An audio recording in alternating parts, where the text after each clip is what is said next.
Baik, saya mencoba menjelaskan cara kerja snapshot dengan metode copy on write.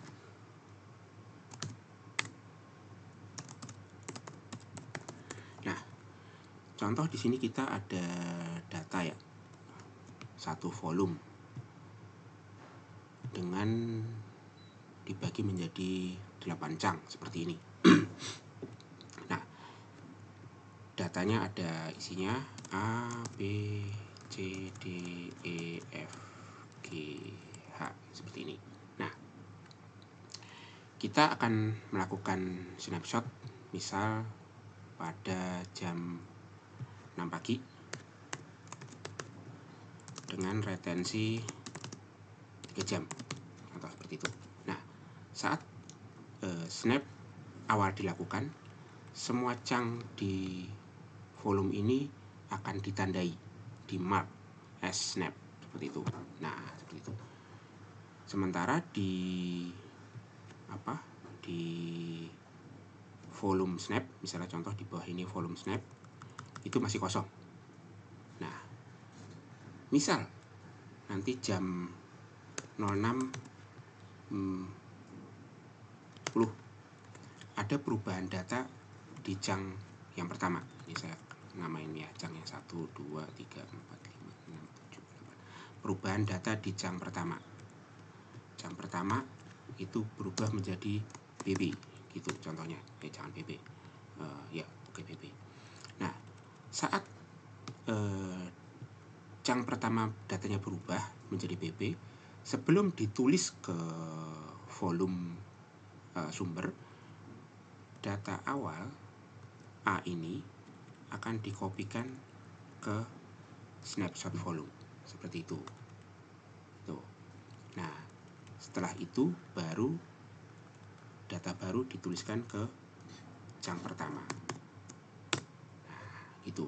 Jadi isi dari snap waktu jam 6.10 hanya satu, chunk A saja, gitu.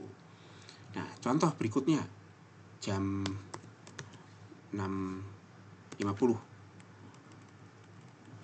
chunk 2 ditulis menjadi XX, gitu. Sama seperti yang pertama tadi. Jadi chunk yang awal di copy ke snapshot dulu, kemudian baru datanya ditulis ke chunk nomor 2 XX seperti itu. Itu prosesnya.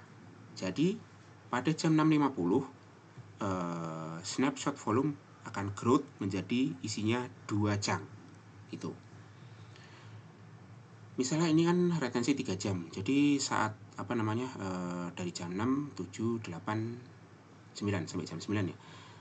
Ini proses snap akan berjalan terus. Contoh misalnya lagi di sini di chunk kedua ini ditiban lagi, misalnya jadi datanya YY seperti itu. Nah, misalnya jam 8.30 contohnya seperti itu. Nah, saat chunk kedua ini ditulis data baru, karena data awal chunk kedua itu sudah ada di tempat di snap, maka waktu proses 8.30 di sini tidak ada penulisan data lagi, gitu. Jadi tidak ada penulisan data lagi karena data awal sudah dimasukkan ke dalam snap, yaitu data B ini, gitu. Jadi ini yang mungkin saat ini dirasa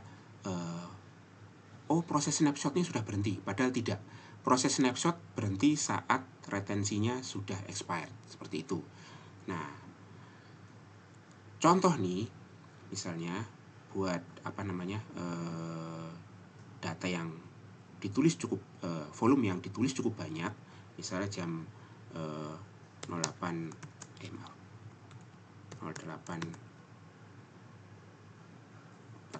contohnya seperti itu. Data yang ditulis itu data 3 ditulis jadi RR, kemudian data 5 ditulis menjadi EEE gitu kan. Nah, maka pada proses 840 yang tadinya di sini 830 seakan-akan snapnya sudah berhenti, padahal belum, karena apa namanya volume snapnya tidak nambah gitu, tidak kelihatan nambah. Pada 840 karena ini snapnya belum expired, pada 840 terjadi perubahan dari chunk ketiga dan chunk kelima, maka di sini akan ditulis kembali, dikopikan isi chunk 3 dan isi chunk 5. Baru nanti di sini ganti jadi RR dan di sini jadi EEE. Seperti itu. Jadi proses snapshot tidak akan berhenti sampai dia expired. Nah, gimana kejadiannya saat expired jam 09.00? Maka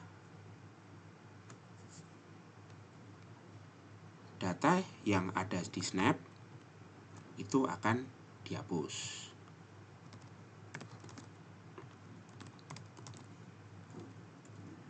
Untuk semuanya. Begitu proses apa namanya snap dengan metode copy on write. Nah, kalau misalnya apa namanya snapshot ini diaktifkan kembali, dinyalakan kembali. Nah, prosesnya adalah semua chunk-chunk di sini itu dituliskan kembali sebelum expired ya. Semua chunk-chunk yang di sini itu dituliskan kembali ke chunk-chunk aslinya. Seperti itu.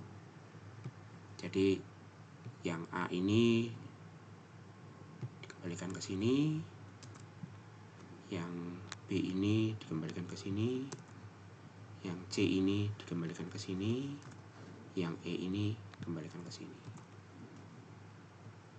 Seperti itu prosesnya.